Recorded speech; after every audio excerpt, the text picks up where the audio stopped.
भोपाल से खबर। रघुनंदन शर्मा के साथ बीजेपी नेताओं की बैठक हो रही है। सरकार और संगठन के साथ समन्वय बनाने की कोशिश की जा रही है। राजधानी के एक रेस्टोरेंट में बीजेपी के नेता जुटे हैं। बैठक में वर्चुअल और एक्चुअल तरीके से ये नेता जुड़े हैं। पूर्व मंत्री दीपक जोशी, पूर्व विधायक शैलेंद्र प्रधान समेत कई नेता मौजूद हैं। पूर्व जिला अध्यक्ष और कई नेता बैठक में शामिल हुए हैं। तस्वीरें आपको पहुंचा रहे हैं। पूर्व मंत्री दीपक जोशी, पूर्व विधायक शैलेंद्र प्रधान समेत कई नेता और इसके साथ ही पूर्व जिला अध्यक्ष इस बैठक में शामिल हैं। बंसल न्यूज है, शरद द्विवेदी जी हमारे साथ फोन लाइन पे जुड़ चुके हैं। शरद जी, रघुनंदन शर्मा के साथ बीजेपी के नेताओं की मीटिंग चल रही है। एक्चुअल और वर्चुअल तरीके से दोनों इस बैठक में शामिल हुए हैं। इस बैठक के आखिर क्या मायने निकाले जाएं, आप कैसे देखते हैं इस पूरी बैठक को? देखिए, बीजेपी के कुछ वरिष्ठ नेताओं का एक समूह निरंतर ये मसला उठा रहा है, ये बात उठा रहा है कि वरिष्ठ नेताओं की एक तो उपेक्षा नहीं होनी चाहिए और दूसरा उनकी वरिष्ठता का यथोचित सम्मान करते हुए पार्टी में उन्हें दायित्व भी मिलना चाहिए जी। और इसमें मुख्य रूप से अनूप मिश्रा जी, रघुनंदन शर्मा जी, अजय विश्नोई और कुछ और वरिष्ठ नेता जो पार्टी के हैं वो शामिल हैं जी। और इनकी कोशिश ये है कि ये अपना एक एजेंडा तैयार करके बिंदुवार कुछ मसले तय करके कि किस तरह से इन नेताओं का पार्टी में समायोजन उचित रूप से होना चाहिए, उसकी भूमिका तैयार करके प्रदेश अध्यक्ष वीडी शर्मा जी और फिर उनके जरिए मुख्यमंत्री शिवराज सिंह चौहान तक अपनी बातें और अपने एजेंडा के प्रमुख बिंदुओं को पहुंचाएं। ये काफी महत्वपूर्ण एक दल बना है जिस पर बीजेपी की भी निगाह है और अपोजिशन की भी निगाह है और इनकी कोशिश है कि ये क्योंकि इसमें पूर्व मंत्री, पूर्व सांसद, पूर्व विधायक इस स्तर के लोग शामिल हैं, तो इन्हें ये मालूम है कि इनकी ताकत कितनी है। लेकिन उसके साथ बहुत चतुराई से इन्होंने ये भी तय किया है कि ये अपने इस पूरे मूवमेंट को असंतुष्ट नेताओं की तरह ट्रीट न कराने की तरफ बढ़ें और मीडिया भी इसका इंटरप्रिटेशन ये न निकाले और मीडिया से अधिक पार्टी भी ये इंटरप्रिटेशन, ये अर्थ न निकाले कि ये पार्टी के नाराज या असंतुष्ट नेताओं का समूह है।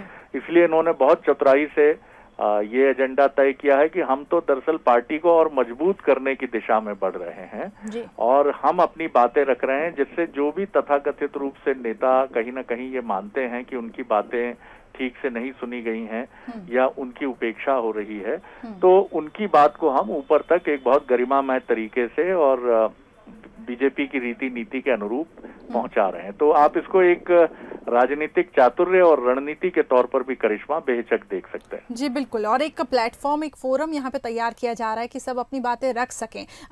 जुगल हमारे साथ विशेष संवाददाता जुड़े हुए हैं इस बैठक से जुड़ी अपडेट्स देने के लिए। जी जुगल, जिस तरीके से बंसल न्यूज है, शरद द्विवेदी जी ने भी कहा कि एक रणनीति के तौर पर इस बैठक को देखा जा रहा है जिसमें ये कहीं पे हाईलाइट नहीं होने दिया जा रहा है कि असंतुष्ट नेता हैं ये और इनकी बातों को यहाँ पर समझने की कोशिश की जा रही है, लेकिन एक अच्छा फोरम, एक अच्छी प्लेटफॉर्म यहाँ पे तैयार करने की पूरी कोशिश है।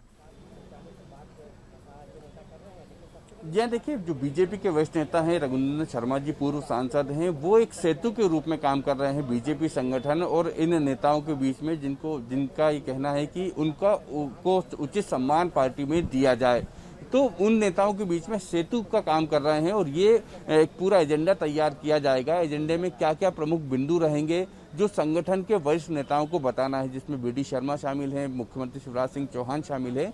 ये एक एजेंडा तैयार भी करेगा कोई नेता इनमें से जो शामिल है और जी सवाल सुन नहीं पाया। मैं जुगल ये जानना चाह रहा था, क्या कोई नेतागण जो इस रेस्टोरेंट में भोपाल के बैठक कर रहे हैं E8 के आसपास, ये जो रेस्तोरां है, क्या इसके बाद ये ब्रीफिंग भी करेंगे कि आज की मीटिंग का एजेंडा क्या रहा और क्या तय हुआ है? जी हाँ, देखिए, पूरी संभावना है कि पूर्व सांसद रघुनंदन शर्मा जी इस बैठक के बाद मीडिया से बात करेंगे और वो बताएंगे कि उन्होंने क्या एजेंडा तैयार किया है। पिछली बार जब हमारी उनसे बात हुई थी, उन्होंने कहा था कि वो एक समन्वयक की भूमिका में है पार्टी में और एक समन्वय इन नेताओं के और संगठन के बीच में समन्वय बनाना चाहते हैं ताकि जो कांग्रेस से बीजेपी में शामिल हुए नेता हैं उनके बीच में, संगठन के बीच में और इन नेताओं के बीच में एक बेहतर समन्वय बने ताकि उपचुनाव में एक बेहतर परिणाम बीजेपी के पक्ष में आए। क्या इसी बैठक में शामिल दीपक जोशी जी क्या इन्हीं बिंदुओं को लेकर कुछ दिनों पहले दिल्ली में राष्ट्रीय अध्यक्ष जेपी नड्डा जी से भी मिले थे? जी हाँ, देखिए दीपक जोशी ने केंद्रीय नेताओं से मुलाकात की थी और केंद्रीय नेताओं से जो मुलाकात हुई है उसके बारे में भी अंतर वर्चुअल रैली के माध्यम से वो बताया जा रहा है कि क्या एजेंडे पे उनकी बात हुई थी और आगे किस एजेंडे पे उनको काम करना है। निश्चित रूप से कोशिश की जाएगी कि दीपक जोशी से भी बात की जाए, हालांकि वो यहाँ मौजूद नहीं है, वर्चुअल रूप से रैली से जुड़े हैं, लेकिन निश्चित रूप से ये सभी नेता संगठन में किस तरीके से बेहतर इनका समायोजन हो सके, संगठन में किन नेताओं से इनको बात करनी है, ये सब तैयारी यहाँ की जा रही है, इन सब पे चर्चा की जा रही है। इसके बाद रघुनंदन शर्मा मीडिया से बात करेंगे और रघुनंदन शर्मा ही सेतु के रूप में काम करके उन वरिष्ठ नेताओं तक ये संदेश पहुंचाएंगे। अनूप मिश्रा भी शामिल हैं बैठक में जो यहाँ हो रही है, या वो वर्चुअल तरीके से शामिल है? देखिए अभी अनूप मिश्रा बैठक में शामिल नहीं है, अभी तक हमको जो जानकारी मिली है अनूप मिश्रा संभव है कि इस बैठक में शामिल ना हो, अभी तक वो वर्चुअल रूप से भी इस रैली में नहीं जुड़े हैं, अभी उनका इंतजार किया जा रहा है, उनकी तरफ से कोई संदेश मिला नहीं है इन नेताओं को, उनके बारे में स्पष्ट जानकारी अभी मिल नहीं पाई है। ठीक है जुगल, बहुत धन्यवाद। करिश्मा, आप कुछ पूछना चाहें तो? जी बिल्कुल जुगल, आप बने रहें, अगली खबर पे भी हम आपसे अपडेट लेंगे। लेकिन शरद जी, कहीं ना कहीं उपचुनावों से भी जोड़ के इस बैठक को देखा जा रहा है, एक रणनीति के तहत बीजेपी अब आगे बढ़ती हुई दिखाई दे रही है। चलिए, बहुत बहुत शुक्रिया हमारे साथ जुड़ने के लिए और जुगल हमारे साथ बने रहें, लगातार हम आपसे अपडेट्स लेते रहेंगे। तो रघुनंदन शर्मा एक सेतु की तरह काम कर रहे हैं। बीजेपी नेताओं की बैठक सरकार और संगठन के बीच समन्वय बनाने की यहाँ पे पूरी कोशिश की जा रही है। पूर्व जिला अध्यक्ष और कई नेता इस बैठक में शामिल हैं, आप देख सकते हैं वर्चुअली, और इसके साथ ही एक्चुअल तरीके से भी इसमें नेता जुड़े हैं।